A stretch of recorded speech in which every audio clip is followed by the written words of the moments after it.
Boxing King Media, powered by the Riyadh season. We're back in Riyadh with Shane McGuigan. Second trip here for a fight? Yeah, actually third. I had another one at 2018 with Groves, didn't I? So yeah, second one to Riyadh season. What kind of confidence and that stuff are you feeling in the head of this one? Obviously, you got Chris Smith. He's the underdog, but he's a champion going in against Ramirez.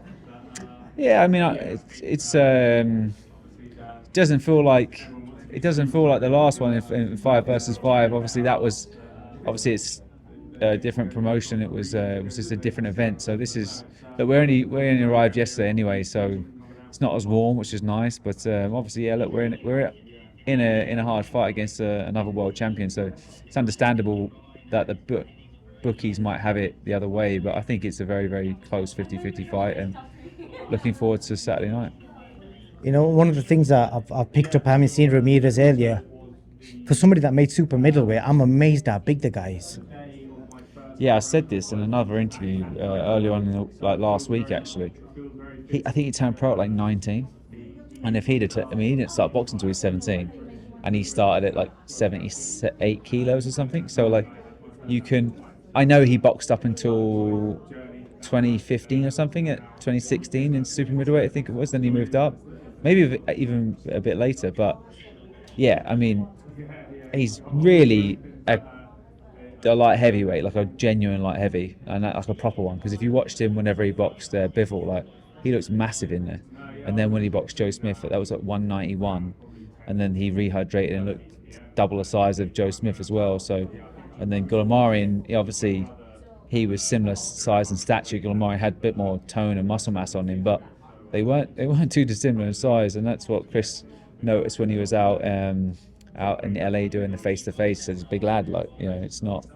But then again, you look at someone like Callum Smith, and you think like how in God's world is he able to make super middleweight? I don't have a clue, but yeah, he could easily go up to cruiserweight. Yeah, Callum Smith. No, very valid points. You know, one of the things that stands out is with Chris's recent run of form, that whenever he's been the underdog in the two big recent high-profile fights, he's been the underdog on the bookies. I think 4-1 in one of them I was looking at, and 3-1 in another one, and he kind of won them both pretty comfortably. And does that kind of give him like a better mindset, confidence going into this one? I just don't think he's that bothered about it, really. I think he just focuses in on the opponent. We've done a lot of film study. We've done a lot of good quality sparring with good southpaws. I brought over quite a lot of good light heavyweights that are skillful, different punch volume output than the heavyweights and the cruiserweights. So, and I think that's where Ramirez is getting his success a lot. Is because he's used to fighting at a higher tempo, but he's tough as anything. So he can mix it with the big lads, and he's just outworking them. So we've got to be very, very clever and aware of that. And I think Bivol took a lot off him with his legs. So, you know, we also know that we're effectively on an away show.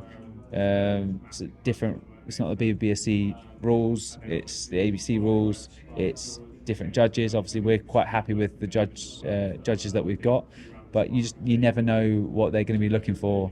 And you know, if it's all stacked up in ZURDO's favour to win the fight on a Mexican night, you know, we have to go above and beyond to win it. And I think that's our mindset. I know Chris is. I don't even need to ask him this, but I'm going to ask him later on. Do you think it's fair because the recognition he gets? Because Chris is quite a simple guy in the nicest way. He just gets along, does his business. He's quiet. He's not loud. He's not putting it on anyone. He's kind of just like your normal. He could be working in a bank. You wouldn't even know the difference. But what he's done in boxing in terms of like recent form, do you feel like he doesn't get the recognition he should be getting? Yeah, but I mean, that's the thing. Like, we're in 2024, and people love Instagram reels and shit like that, and you know, jumping on like people shaking their shoulders after dropping somebody. Do you know what I mean? He's the complete opposite of that. Do you know what I mean? He's a guy that's going to go about his business and get wins, and he's always in. You know, I believe he's in entertaining fights. Yeah, obviously against Lawrence, it was a scrappy fight, but when you were in the moment, it always had the air of like one could hurt the other. Like Chris had dropped Lawrence. Lawrence always had that unbelievable power as well. So it's edge of the seat stuff. Then in hindsight, you watch it back and you're like, it's a scrappy fight.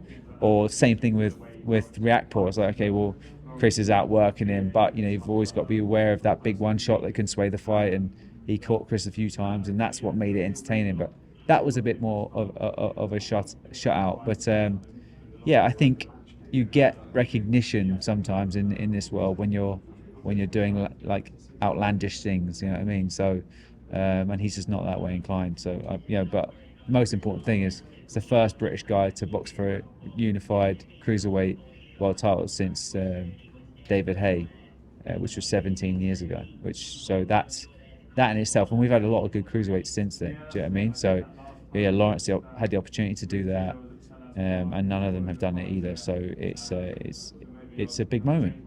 Brilliant. Well, I hope if he wins, he reaps his rewards and people give him the credit that he deserves. I'm just curious. You just said that dropping people and shrugging their shoulders. Who was you on about? I'm trying to think who. No, just like anyone, like you know what I mean, like anyone in today's world. Do you know what I mean? Like we've had over the years, you've had people fucking going crazy for Josh Kelly. Do you know what I mean? Because he hit someone with 14 left hooks or whatever it was, and did a little walk off. But it's at that level, at the top level, you can't do that sort of stuff. So, and I think whenever you're in genuine fights, like you've got to be a bit more aware of what's coming back, and I think that's when the showboating gets out the window.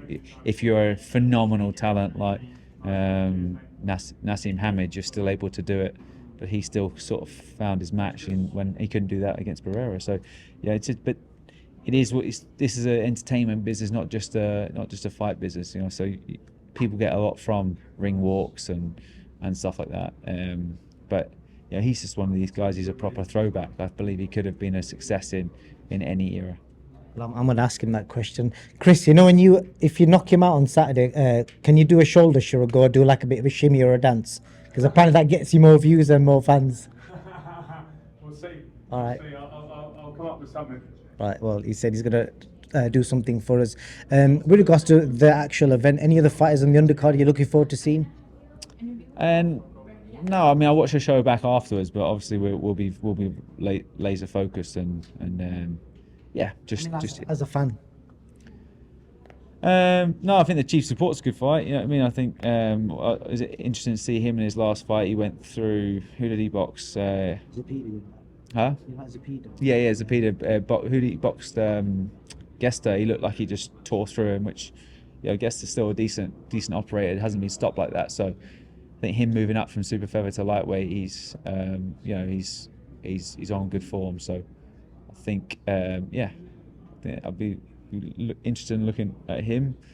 And I don't know, there's a minimum weight as well. Apparently he's banging people out. So yeah, I'll have a little look at all of them afterwards. And just the experience of Riyadh season as a whole, as an event, it's your second time part of Riyadh season events. What do you think of it all?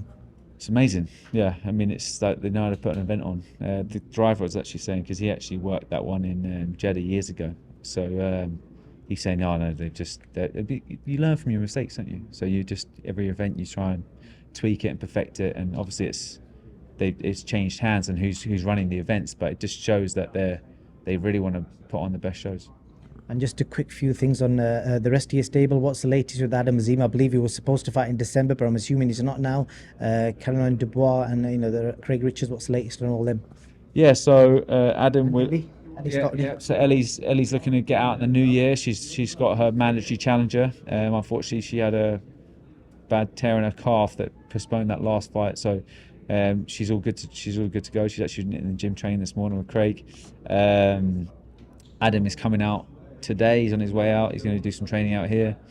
He will be boxing, depending on Sky. We can't really say, but there's two possible dates, and they'll be announced quite soon.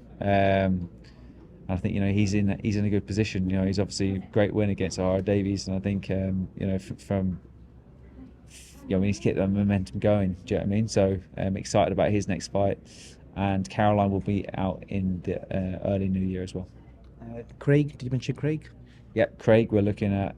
Can't name who we're looking at, but it will probably be a chief support, depending on what platform it goes on, or headline, and against a decent opponent. So we've been working on it for a while. We're trying to get it done before the end of the year, but it's looking like it's going to be pushed to early next year. What do you make of Frank Warren joining the Zone and obviously coming together with Eddie Hearn? And also, do you think potentially we could see a future where maybe Ben Shalom jumps on the Zone and maybe get all the British promoters under one platform? Well, I think that's obviously the Zone's aim, is to sort of get everybody on the platform. So I think it was a different move. I didn't see it coming. I knew that he was potentially going to be leaving TNT Sports, but I thought he would have tried to move somewhere else. But I think it's good at the same time because they've got a good close working relationship, and Frank has got a lot of the heavyweights, but he's also, throughout his stable, he's got a lot of fights that can be matched off Eddie's lot, and I think it just adds strength to British boxing rather than, Eddie's put a lot of focus in going over to the States, and I think, now that the two of them are on the one platform, I think we can make a lot of good contests and boxing's already in a fantastic space, but just keep pushing it. Yeah, I'm going to put you on the spot here. If you could be either Eddie or Frank with the stable they've got at the minute, whose position would you want to be in? I'd say Frank. Yeah, at the moment. Let's just be real about it. He's got a brilliant stable. So, but his is obviously more domestic based, whereas Eddie's got some gems in the States. Even though Boots Ennis didn't look that good, he's still a very marketable, entertaining fighter. I think Shakur is just like close to getting big fights, and I think once he gets the big fights, it will take away from that. Oh, we should stop this guy, because he does coast to some victories, but when he's in against big names, like, you're not expecting him to knock people out, and I think he'll really turn it up. I think he's one of my favourite fighters to watch, just from a pure boxing perspective. So Eddie's still got a fantastic stable. It's just maybe spread between the States and the UK. And just a couple of quick more. The big talking point the other week was Shabazz Massoud, Liam Davis. What did you make of the win for him and the judging? That was a big talking point. The split decision, wasn't it? Yeah, it's harsh to see that.